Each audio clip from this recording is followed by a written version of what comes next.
Welcome to Accessible Art History, the podcast, the best place for art history lovers or anyone that is curious. My name is Annalisa, and I'm here to share an incredible work with you. Just a quick reminder before we get started.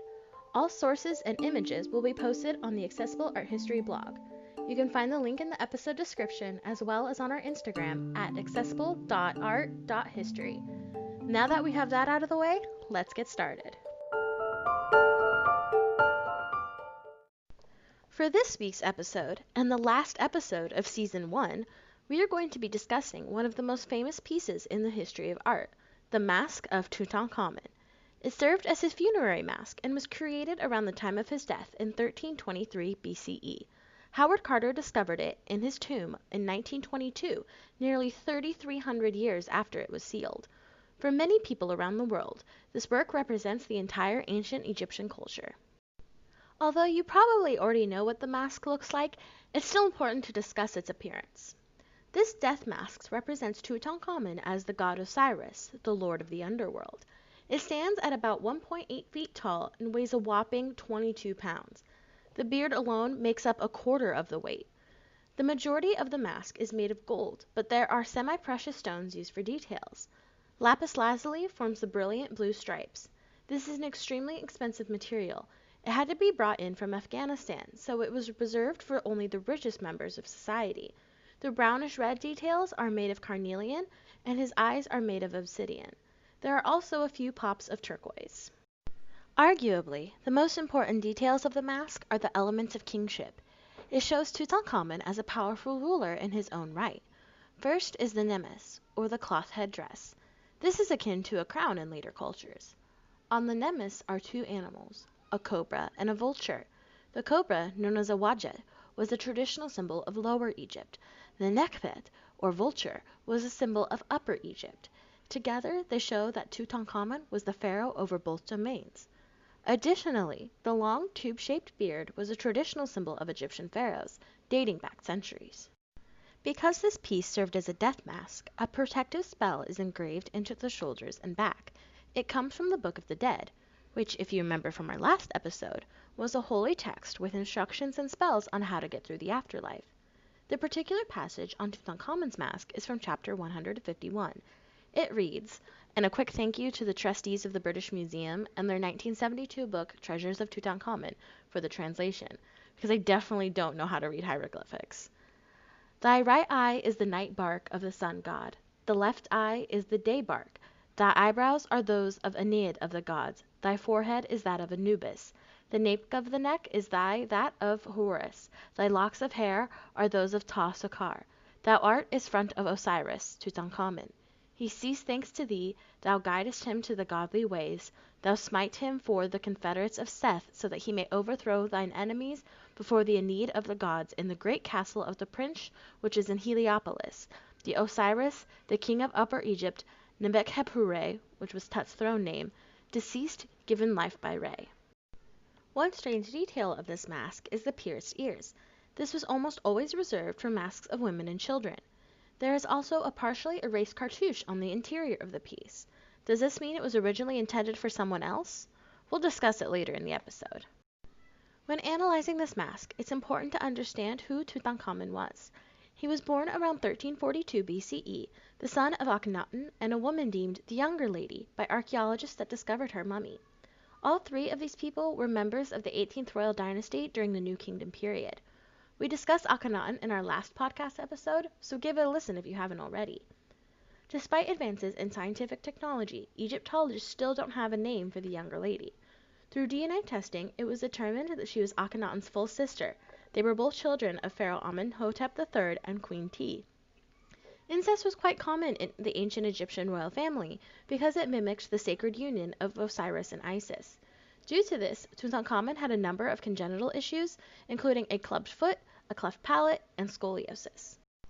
As the only surviving son of Akhenaten, Tutankhamun inherited the throne when his father passed.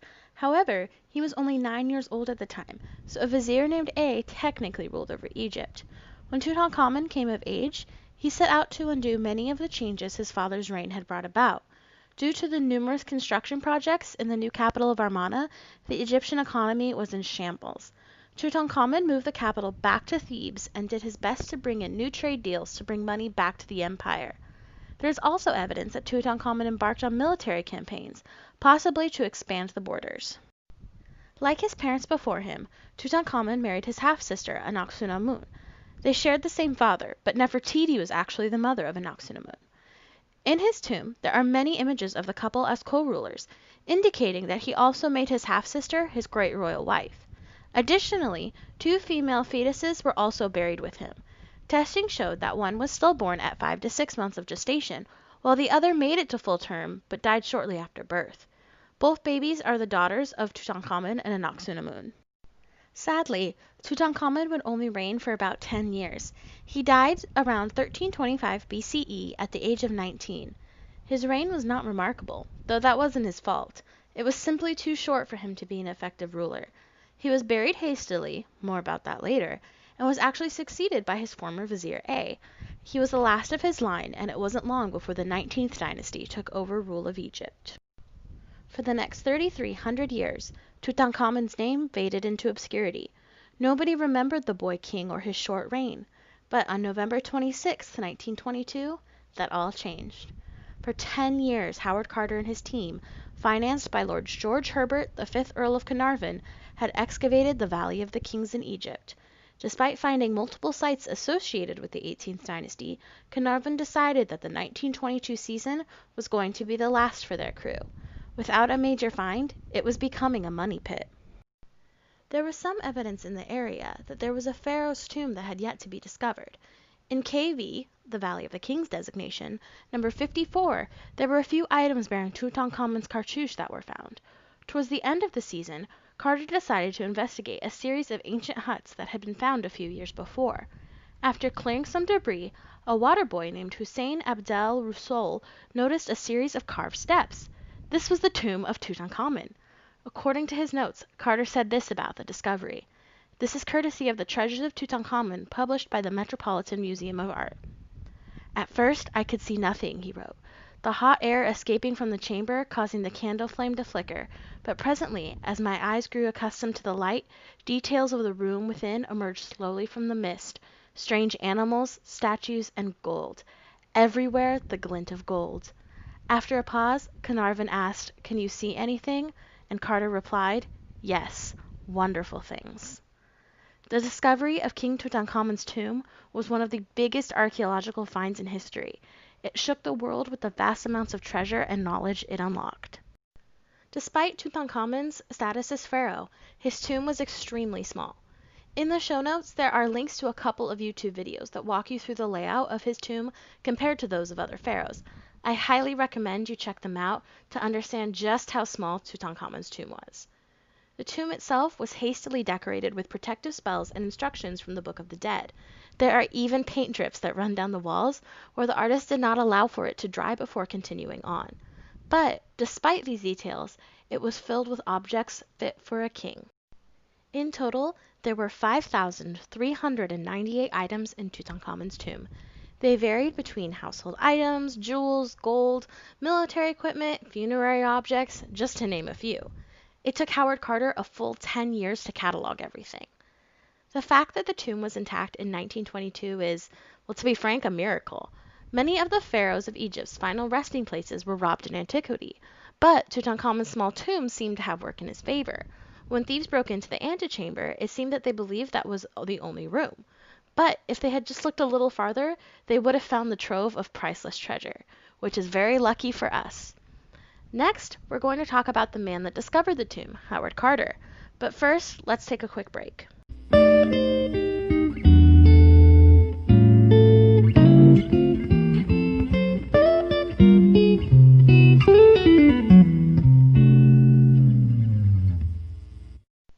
Hey everyone!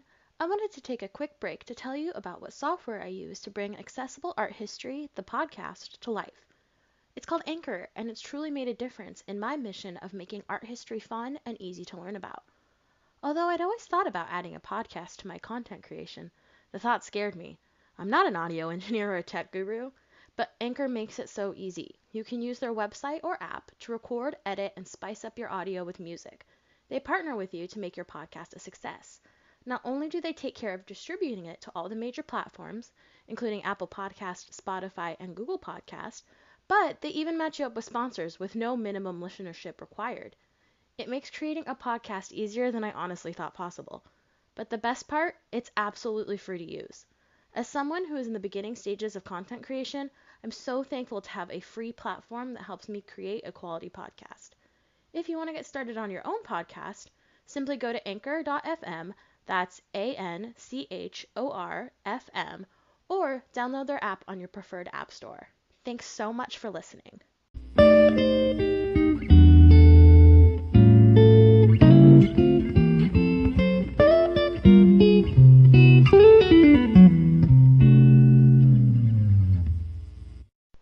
Alright, now that we're back, let's talk about the man that changed our views on Egyptology, Howard Carter.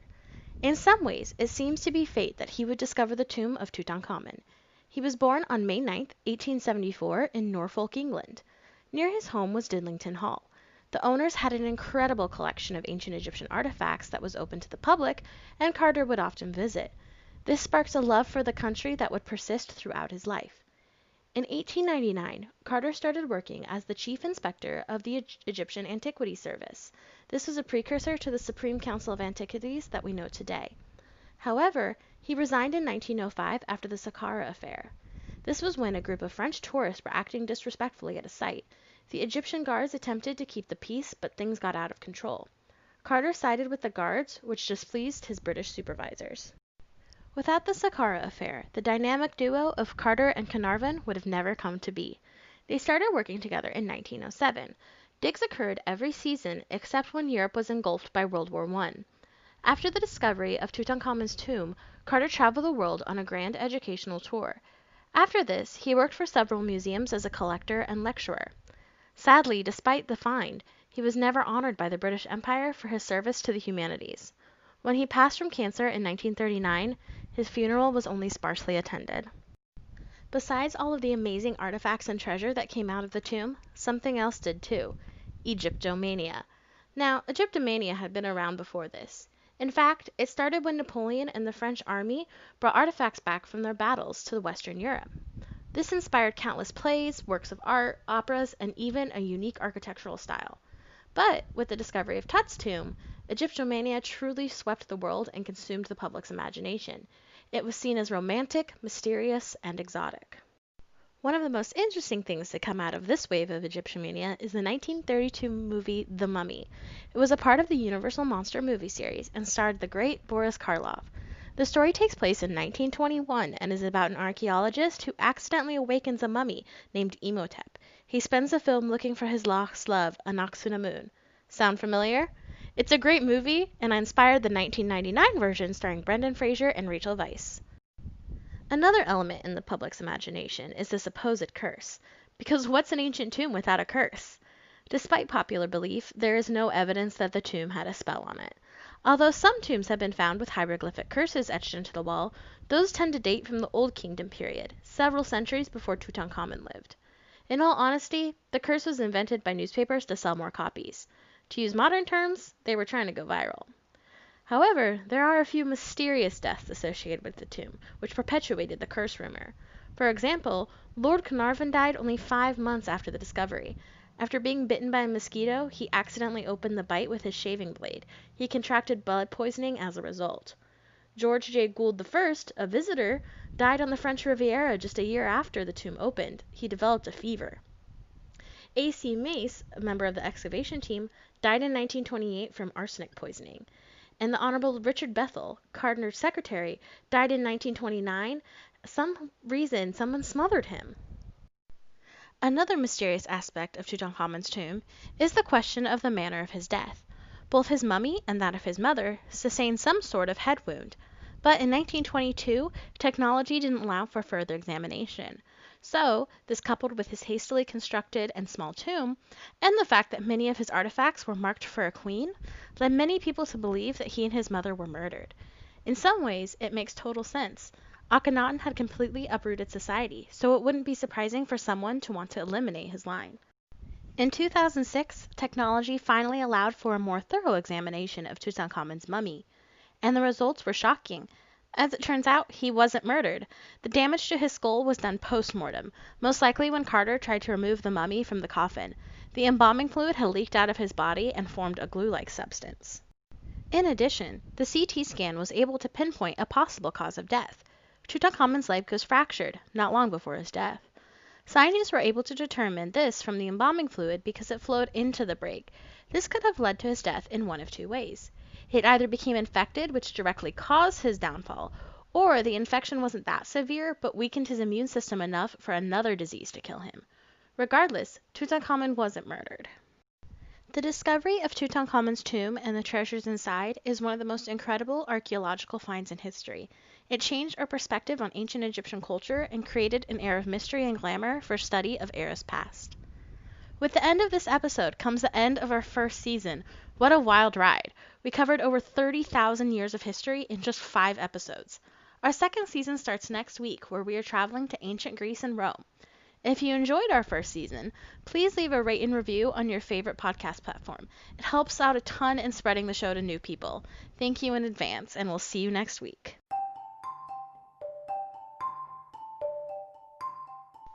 Thank you so much for listening to this episode of Accessible Art History, the podcast. Make sure you follow us on Instagram at accessible.art.history for updates and keep an eye out for our next episode. They drop every Monday on your favorite podcast platform.